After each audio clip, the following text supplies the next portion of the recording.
¡Ay de vosotros, escribas y fariseos hipócritas! Me estoy metiendo en problemas, ya lo sé. Pero una de las características de este canal es que aquí se tocan temas polémicos. Lo que sucede es que estoy cansado. ¿Cansado de qué? Cansado de que haya tanta gente ignorante que va por ahí predicando falsedades y enseñando mal. Estoy cansado de que debido a un mal entendimiento del contexto de los evangelios, el contexto de Jesús, muchísima gente ha malinterpretado y lamentablemente sigue malinterpretando el correcto significado del término fariseo. ¡Ay de vosotros, escribas y fariseos hipócritas! Los fariseos mataron a Jesús. Jesús desenmascaró a los fariseos. A ver, todo esto está mal. Se ha entendido mal. Y lo peor es que mucha gente en la actualidad no solo sigue entendiéndolo mal, sino que, y esto es lo más preocupante y peligroso, lo enseña mal. Los fariseos no fueron enemigos de Jesús. Los fariseos no persiguieron a Jesús, básicamente porque los fariseos no estaban en la posición de perseguir a nadie. Más bien, ellos eran los perseguidos. Los fariseos no mataron a Jesús. Repitan conmigo. Los fariseos no mataron a Jesús. Ok, para poder entender bien lo que estoy diciendo, primero hay que definir de forma correcta el contexto histórico, la época en la que vivió Jesús de Nazaret. Y aquí surge el primer problema, y es el siguiente. En el Antiguo Testamento, los fariseos y sus contrincantes, los saduceos, no son nombrados ni una sola vez. En cambio, cuando abrimos el Nuevo Testamento, leemos que, de repente, los protagonistas de la historia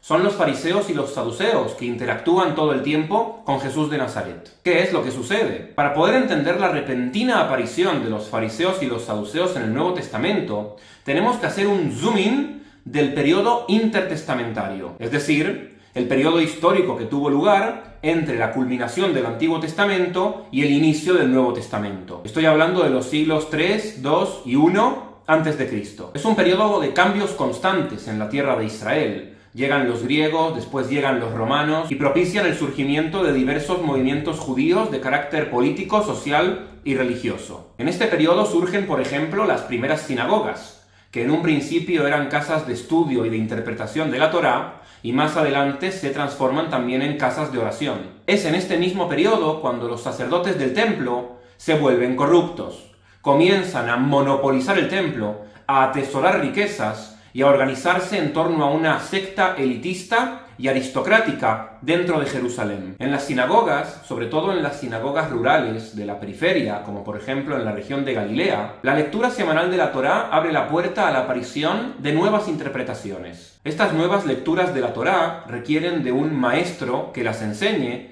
y de unos discípulos que las apliquen. Es así como surge, en el periodo intertestamentario, la figura del rabino, un líder que nace como consecuencia de la necesidad que tenían las clases populares, las clases bajas, de adaptar la Torá a su realidad. Estos líderes populares, los rabinos fariseos, se convirtieron poco a poco en los enemigos de la clase política de Jerusalén, de los sacerdotes saduceos, que no entendían ni aceptaban que alguien que no era sacerdote les haga competencia en la dirección y en el liderazgo del pueblo judío. De hecho, el término fariseo proviene del hebreo prushi, que puede derivar o de lifrosh, que significa separados, es decir, aquellos líderes que se separan del liderazgo oficial de aquella época, que era el de los sacerdotes, o de lefaresh, que significa los que interpretan, es decir, exégetas que dan una nueva interpretación de la Torá para adaptarla a las clases populares. De este modo surgen en Israel dos grandes movimientos,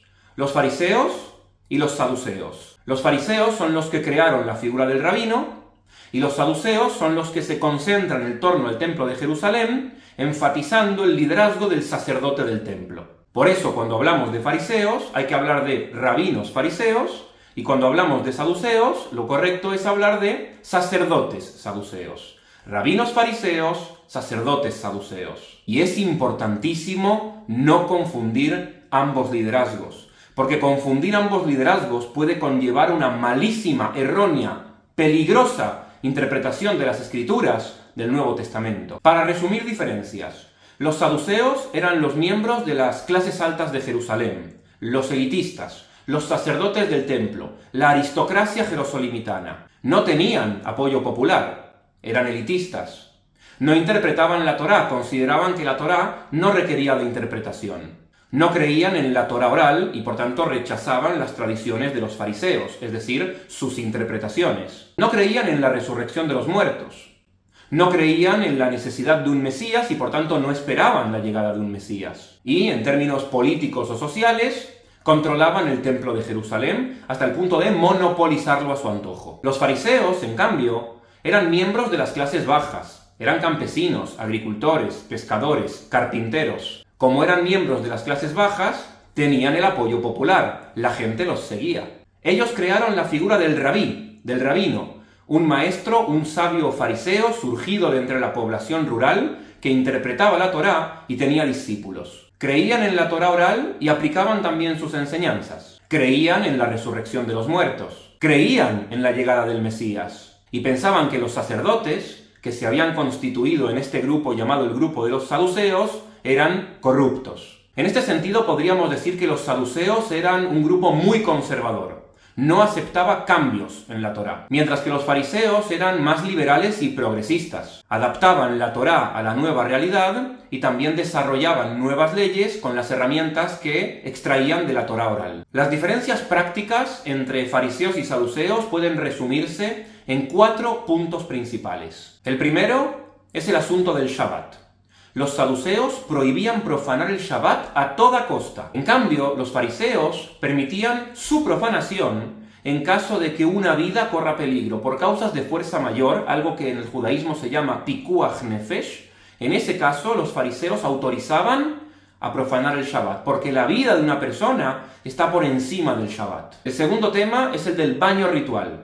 Los saduceos enfatizaban mucho el asunto del baño ritual. Como ellos trabajaban en el templo, todo el día tenían que estar purificados y hasta tenían baños rituales en sus casas. Es decir, el asunto del baño ritual, la pureza ritual, para los saduceos era algo muy importante y lo aplicaban de manera muy estricta. En cambio, a los fariseos no les preocupaba tanto el estado de impureza. La tercera diferencia la podemos ver en la clase social. Los saduceos consideraban que solamente ellos, los sacerdotes, tenían la autoridad para poder dirigir al pueblo. En cambio, los fariseos apoyaban una mayor implicación del pueblo en la toma de decisiones. Y el cuarto elemento diferencial es el tema del juicio. Los saduceos aplicaban castigos de muerte, penas de muerte, castigos muy severos en contra de la población, mientras que los fariseos suavizaban las condenas. Otro motivo por el cual tenían apoyo popular frente a los saduceos, que eran rechazados por la gente. Tras la destrucción del templo de Jerusalén en el año 70 por parte de Roma,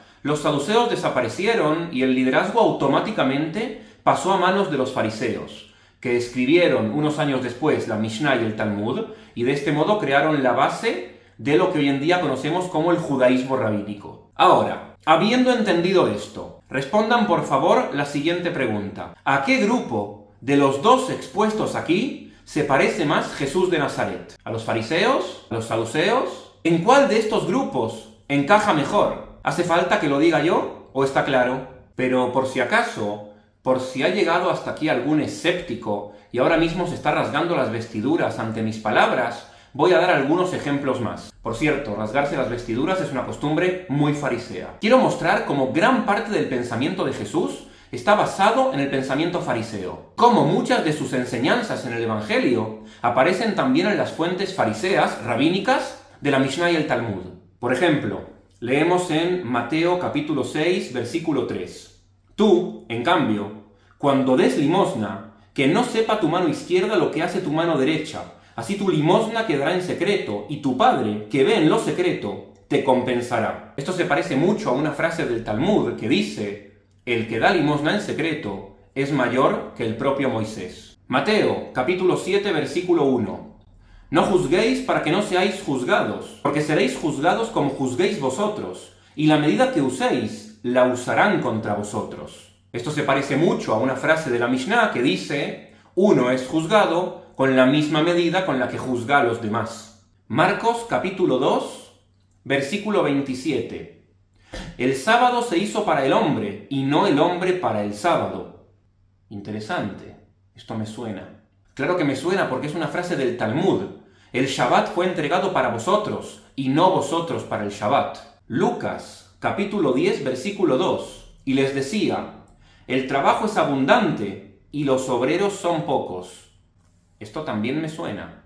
Claro, porque es una frase de Pirkei Avot, que es uno de los libros que se encuentran en la Mishnah, base de la literatura rabínica, que dice: el día es corto, el trabajo es mucho, y los obreros son perezosos. Mateo capítulo 7, versículo 12.